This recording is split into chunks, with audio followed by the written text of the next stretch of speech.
Vítajte v Trnave, v centre Dolného Považia. Nachádzame sa v priestoroch najväčšej opravovne železničných vozňov v strednej Európe, ŽOS Trnava, kde si viac povieme o nákladnom vozni TDGNS.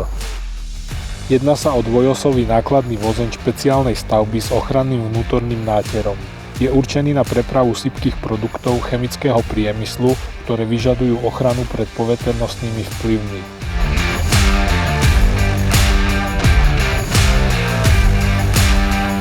Celkový ložný objem vozňa je 38 m3 a únosnosť na trati D je 30,7 tony pri vlastnej hmotnosti vozňa 14 300 kg.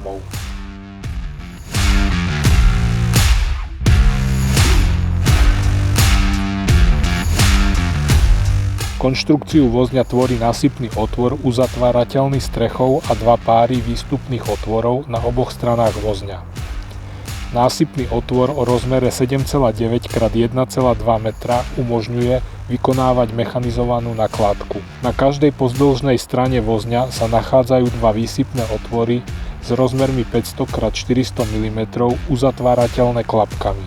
Výsypku je možné predĺžiť nástavcom pohyblivým žľabom výsypnej klapky.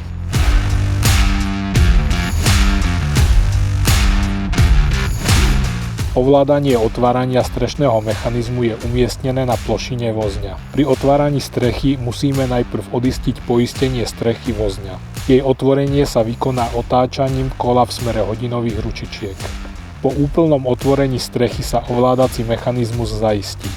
Výsypné klapky sú ovládané podobne ako pri vozni FACCS prostredníctvom pák umiestnených na plošine.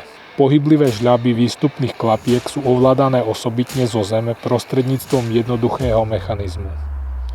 Vozeň má dvojité LL zdrže typu J847 a ručnú brzdu ovládanú z plošiny. Vozeň je vybavený brzdovým systémom DACO so snímačmi zaťaženia.